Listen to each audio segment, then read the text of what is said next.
I'm Christina, and we're the Gorgeous Geeks, and we're here today to talk about Smallville Masquerade. It opened up with Lois with this little church dollhouse type construction paper thing something I would have made in a school project in school. Actually, you know what? I think I did make something. No, I couldn't. I wasn't that good at cutting things. But anyways, it kind of reminded me of that, and their banter over the phone and stuff I thought was, was cute. It was well written. But wait, but you know what? How could they talk? She's talking about, I have my generals and you have your super friends on your side, and I'm like, you're on the phone, and a newspaper plays. I went super friends. Yeah, but I guess you really can't think about it too much, because it's like Martha's a senator, and everybody, it's public knowledge that Kara is his cousin, and she's out as a superhero, so there's just no way that there can be any bit. We're just gonna go with it. Just go with it, because it's Smallville and it's almost over. So you just gotta ride the waves. We're just riding the waves. Well, you gotta section it off in two parts. There's the Oliver and Chloe part, and there's the Clark and Lois part. The Clark and Lois part, I liked a lot because it was funny in their interaction. Yeah, like at the beginning, like even when they were on the phone, she made a comment about how, like, I fell off a roof or something like that. And he was like, oh, Lois, you know I'd catch you. Which I thought was funny, and I laughed out loud. I really LOL'd, because everybody knows that if Lois jumps off a roof, or falls off a roof, or falls off anything, airplane, really, anything. A desk, a chair, a mousetrap, Clark will be there to catch her. So, yeah. It was the part when he was using his microscopic vision for the first time we've actually seen in the show. They've never done that before, and she's like, microvision, and he's like, it's my power. It's called what I want. It was just it was so cute. It's so adorable. And then when they did that scene, like the girly part of me took over the geek side, so I was like, oh, his eyes are really pretty. Yeah, I was not even thinking about that. I was like, oh, his eyes are really pretty. Then I was like, oh wait, yeah, okay, microvision. So, I thought that was really cool. I thought the whole sequence was done really well. Yeah, I'm glad the wedding plans they're just kind of breezing through, moving along quickly and not taking up like a lot of time. I thought that was so funny when she's like, tell me what you think, and he's like, I can't believe you did this to my jacket, because you're like, that is a cool jacket, Oh, yeah. So she totally, like, Green Arrowed his jacket. So, but, and at the end when Clark finally put on his glasses, everybody's glad that he put on his glasses, and I really like the explanation of why he didn't want to wear a mask and all this stuff, but it's kind of like, it's so too late, Clark, to ride the wave, Christina. Just ride the wave. Okay, on to the Chloe and Oliver part. Or I like to call it date night. Yeah, that was a good movie. It was funny. It was great. Totally recommended if you want to have a few laughs. Steve Carell was absolutely great in there. And so was Tina Fey. Yeah, so, and all the cameos were great, too.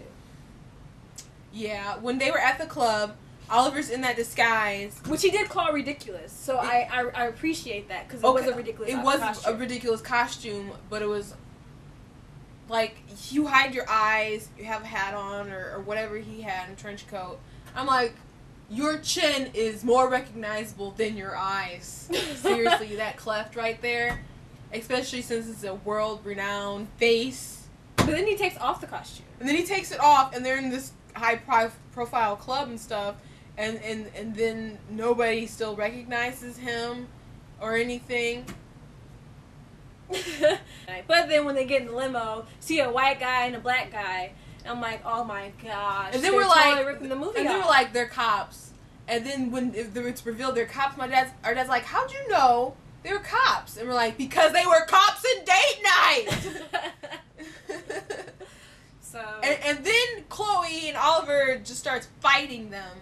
And it makes perfect sense that someone would take their time out of the day and train Chloe how to fight. It should have happened a long time ago. Yeah. But you know what? We've been watching her for 10 years for now. I mean, she's been there since the beginning. Why did that happen off screen? You know? why do these things that affect a character so much happen off screen? They could've you put mentioned so it. much useless crap on screen, but something that important that could define her character as it grows, you just make it an off-screen thing, and when it happens, we're just supposed to ride the wave. The only time I remember her fighting really good was in the future when Lois went to that alternate future where the Kryptonians took over, and also in the Matrix. In the I think it was the third season when Lana was possessed and trying to kill Chloe. She fought Lana. Lana, beat her kind of good, but Lana had training since then. And they showed Lana training. Yeah, they showed Lana training. We're not complaining that it's happened. It's just kind of like, Chloe when did fight this her happen? that well? Yeah. It should have happened a long time ago. Yeah. We're not complaining that she knows how to fight. It's just that it's just odd. Like, okay, it was just like, when did you get so good that you can take down men and women that have been trained how to fight in combat for the country? And when she hit the guy with the book, my dad had to say, according to Chuck, I've heard of hitting the books, but dang. And I'm like, oh, Dad. I wish I was an anime character. She was introducing him to Facebook. Not YouTube. It's the darkness! It's spreading! It was so bad. It was so bad. Yeah. I wish I was an anime character so I could fall and have my leg twitch up in the air and just be like, and then the whole room would shake. Oh, I liked how when Clark and Oliver were in the watchtower, and Clark was like, "No, stay here, because you can, be possessed by Satan," or whatever he said. Darkness. And he was like, "Stay put." And I was like, two things. One is that it's like, okay, Clark is stepping into the leadership role, really good. It was like, okay, I'm liking that side of Clark coming out more. Two, Oliver did was like, whatever. And it was like, okay, Oliver's being Green Arrow. And so I'm like, that's good too. But it didn't work out in the end at all. Because he had the Majin, not the Majin Buu sign. It was just Majin, because, Buu is just Majin Buu. Okay, not the Majin. It was Omega. Yeah. Omega I watched that last night, so I've got Dragon Ball Z on the brain. So what do you think I'm going to do with Oliver with the Omega? I thought you were going to ask me a Dragon Ball Z question. Go on. No, we're talking about Smallville. I think, I don't think they have enough time to really take up a lot of time with it, because they have too much going on, especially with the losers. And at this point, I think the fans are like, why aren't you doing more Darkseid? But we're just kind of accepting at this point that it's just kind of going to be a small thing. Or at least it has been a very small thing. I never wanted them to do Darkseid, so all this Darkseid stuff, I'm kind of like, I'm like, just get to the loser stuff. So, I think... in the back of every fan's mind, they're going, Michael, Michael, Michael, Michael! Yeah. I can't do a deep manly voice like that. Bomb. It doesn't work out. I'm just gonna ride your way right now. That's the way. When Chloe was being questioned or tortured or whatever, in the 7 deadly sin thing. But they didn't go through all 7. Well, yeah, but I thought that was cheesy. It was cheesy. I thought she was gonna kiss Clark though. But I think they were trying to say that, Chloe is over Clark. I don't really believe it, but I guess by the standards that Smallville set, what the writers just told us one thing.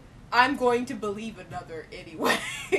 Yeah, I think that was the point of trying to get across to the fans that Chloe. It's like he said, "Do you ever wonder?" And she's like, "No." I'm like, "Please, lady, please." You might not want to now, right then at that second, or you knew something was going on, but to be like, "No, I don't wonder." I liked the only part I really liked about when she was being tortured was the pride part, when she was talking to like herself, and I was just thinking like, man, Allison Mack does a really good job of playing a villain, like playing a bad character, like she's this evil person in this white suit, and I'm like, man, she would have been great as an evil character, and I just kind of wish they would have went that route. They really, really should have, because they've been building upon that for a long time. with the Brainiac thing, she was doing shady stuff before that, and then you found out then she came full blown out possessed, and then does anybody remember that she killed that guy? By the way, that one guy, Sebastian, whatever his name was. Oh, I forgot about that. Yeah, like I guess we're supposed to believe that it was a Brainiac situation, but Brainiac really didn't have any motivation to kill him, so I don't know. And then, but anyways, last season, she was going behind Clark's back, Oliver's back with, laundering his money and making those weapons and stuff. That ended up being totally pointless. Sure. I'm glad they told Clark that it was Darkseid, and so now they have a name. They don't have to keep referring to as the Darkness. Because that was really elevating the cheese levels. Desaad was, And it was some stinky cheese. Oh my gosh, it's spreading! Spreading! Stop that. But, he was dark and cool and, with his power slinging people around and with his black eyes making people bleed. In the beginning though, when Clark was in the UK, was in London, was he on Big Ben? Yeah, he was on Big Ben, and you can hear the people in the street, and they were speaking like I want to know what all the people in the UK think, because they were really cheesy, it was oh, the chop's here now, all these little cliche sayings and the really thick accents and stuff. So I was just curious. FYI, if anybody listened to the song "Learn to Fly" that we had posted on our channel, we told our mom about it, and she's like, I hope you say at the end of the song, "Fly, dummy, fly." Our mommy is so funny. But one thing about them doing the parody of the date night type thing, it wasn't a parody. A parody is okay, well, copying off of it. One thing about it is that I don't mind when shows take things from other things and do stories. The only problem I have, they just did The Matrix. They did Date Night, and the next week they're doing a Hangover type thing. My thing is that the show is almost over, and I feel, and this is your last chance to be creative and original. At least Matrix, as much as I hated that they just ripped that off, at least Matrix was a couple of years ago, Mm-hmm. Date Night came out last year. Hangover came out last year. I think when they ripped off Saw, that was pretty recent. I didn't even see Saw at the time when they did that episode, but I knew that it was a Saw ripoff, and it was so terribly done. Although Chloe did not look at any pictures of Jimmy. Just thought I'd throw that out there. Well, I'm pretty sure they got over the whole Jimmy thing when they had sex in the same place where he died last week. No, it's been way before that. Okay, whatever. But they sealed the deal, So. You know what? I know. They probably didn't think about approaching Aaron Ashmore, or if they did, I don't know what, or if they thought about it or whatever the case was. But when they were tempting her with the evil, that would have been the perfect person to bring on to tempt her.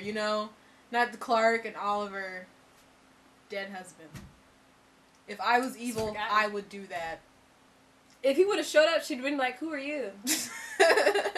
I don't think it would have worked. I know people are probably saying, "You guys talk about this all the time." I really like Jimmy. Yeah, I did really like Jimmy. I want to be your bro, not your foe. Yeah. I thought that was great. I really liked that character. But oh well. So, anyway. Oh, and he was fake Jimmy too. All these counterfeits. Yeah. Alternate universe, just ride the wave, Christina. We're riding the wave. Anyways, I'm Katrina. I'm Christina. We're the Gorgeous Geeks.